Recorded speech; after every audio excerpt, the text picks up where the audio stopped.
Hello नमस्कार, मी Suvarna zone किचनमध्ये परत एकदा तुमचं अगदी मनापासून स्वागत. सगळ्या सबस्क्रायबरचे धन्यवाद, सगळ्या व्ह्यूअर्सचे मनापासून आभार. आपल्याकडे आता संक्रांत येते आणि संक्रांत आली म्हणजे आपण आदल्या दिवशी करतो भोगीचा कार्यक्रम, दुसऱ्या दिवशी संक्रांतीचा आणि तिसऱ्या दिवशी आपले असते कर. प्रत्येक याला एक पदार्थ ठरलेला आहे. आपल्याला सणवाराला आपल्या महाराष्ट्रात, भारतात खूप छान असे पदार्थ ठरलेले आहेत आणि ते पदार्थ जे आहेत ना ते आपल्या वातावरणानुसार ठरवलेले आपल्या लोकांनी आहे पूर्वीच्या. तर बघा, माझी आजी कायम म्हणायची की उन्हाळा म्हटलं की योगी, पावसाळा म्हटलं की त्यागी आणि हिवाळा म्हटलं की भोगी. तर आपले पूर्वीचे लोक खूप हुशार होते की सगळ्या गोष्टीचं ते खूप छान पद्धतीने वातावरणानुसार त्यांनी पदार्थ ठरवले, खाण्याचं ठरवलं.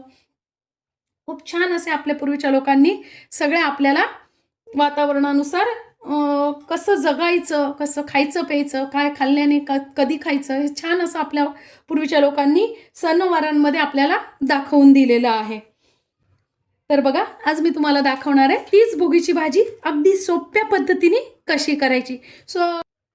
प्रत्येकाकडे पद्धत वेगवेगळी असते. कोणी रानभाज्या टाकून करतं, कोणी फळभाज्यांची करतं, कोणी पालेभाज्या सगळं मिक्स करून करतं. तर मी माझी आजीची जी पद्धत आहे ती दाखवणार आहे. तर बघा, मी इथे घेतलेले आहेत वालाच्या शेंगा. इथे 2 ते 3 प्रकारचे वाल येतात. तुम्हाला जे अवेलेबल होतील ते तुम्ही घाला. याच्यात चपटा वाल, त्याच्यानंतर काळा वाल येतो, तोही चालतो.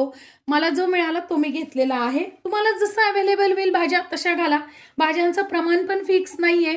तुम्हाला जी जास्ती वाटेल ती जास्ती घालू शकता, जी कमी वाटेल ती कमी घालू शकता, जी आवडती ती करू शकता. वाल घेतलेला आहे. त्यानंतर मी इथे घेतलेलं आहे गाजर, घेतलेले आहेत वालाचे दाणे, हरभऱ्याचे दाणे, तुम्ही ते तुरीचे दाणे घेऊ शकता, चवळीचे दाणे घेऊ शकतात. त्यानंतर मी इथे घेतले श्रावण घेवडा, डांगर आणि बोर घेतलेला आहे. बघा, पूर्वी आमची आजी काय करायची, पूर्ण जे छोटे छोटे बोरं येतात ना तेच घालायची. पण हल्ली नाही आवडत मुलांना तसं.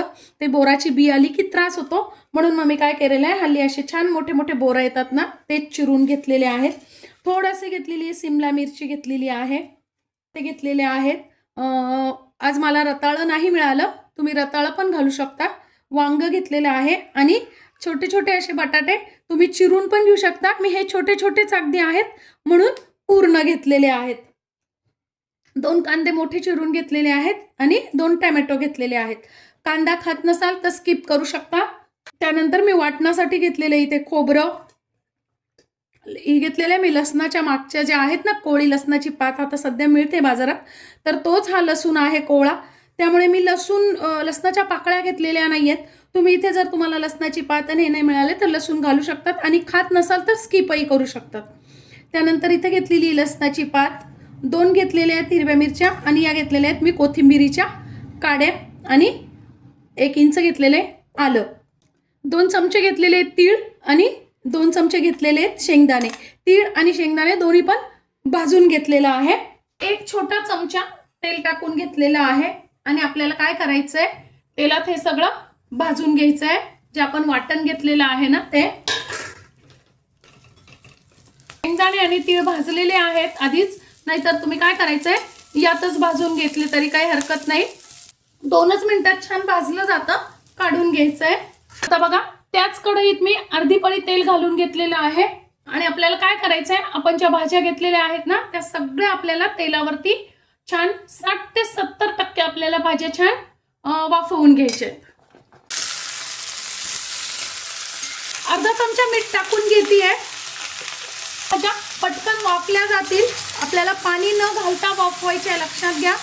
पाणी अजिबात घातलेलं नाहीये मी भाज्यांमध्ये. आता झाकण ठेवून आपल्याला 60 ते 70% भाजी छान शिजून घ्यायची, पण ती फक्त वाफेवरती, पाण्याचा कुठेही आपण वापर केलेला नाहीये. आता बघा, आपली भाजी वाफतीये तोपर्यंत आपण जे वाटण्यासाठी करून ठेवलेलं आहे ना ते गार झालेलं आहे, ते बारीक करून घ्यायचंय. त्यातच आपल्याला तीळ आणि शेंगदाणे पण बारीक करायचे आहेत. थोडंसं पाणी घालून मी छान असं वाटण करून घेतलेलं आहे. आपली भाजी पण 60 ते 70% झालेली आहे. आता ही भाजी आपल्याला काढून घ्यायची आहे. कढईत आपल्याला थोडंसंच तेल टाकायचं आहे बघा. मी अर्धीच पळी तेल टाकलेलं आहे.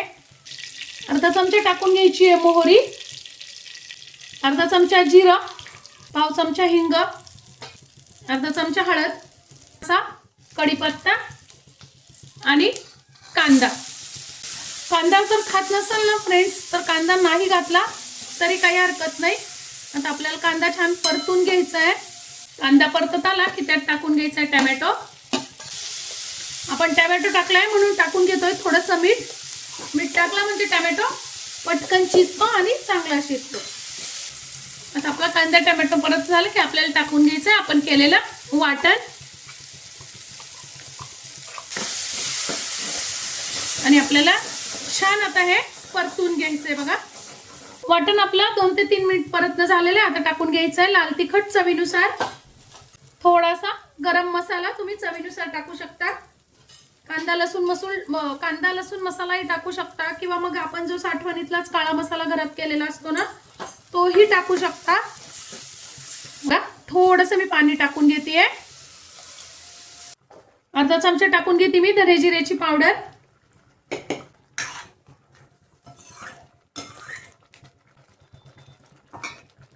आता छान एक उकळलं की आपल्याला टाकून घ्यायची आहे आपण काढून ठेवलेली भाजी.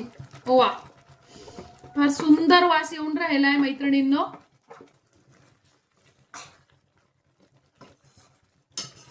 आता आपण जेव्हा कांदा टोमॅटो टाकलो तेव्हाही थोडंसं मीठ टाकलेलं होतं आणि जेव्हा आपण भाजी परतायला ठेवली होती ना त्यावेळेस हे मीठ टाकलेलं होतं. तर मी ते अर्धा चमचा परत मीठ टाकून घेतलेलं आहे. मला जर घट्ट पातळ कशी हवी तसं तुम्ही पाणी टाकू शकता. आमच्याकडे थोडासा रस्सा आवडतो म्हणून मी थोडंसं पाणी टाकून घेतलेलं आहे. थोडासा आपल्याला गूळ टाकून घ्यायचा आहे. गूळ ऑप्शनल आहे पण छान लागतो या भाजीचा, चव मस्त बॅलन्स होते. 1 चमचा मी टाकून घेते कसुरी मेथी. कसुरी मेथीने या भाजीला वास खूप सुंदर येतो. आणि आता आपण जी राहिलेली आहे ना 30% भाजी ती यात आता छान शिजून घ्यायची आहे. टाकून घ्यायची आता सगळ्यात शेवटी आपल्याला कोथिंबीर. बघा अजिबातही तर्रीदार न होता, तेलकट न होता, इतकी सुंदर अशी आपली भाजी तयार आहे.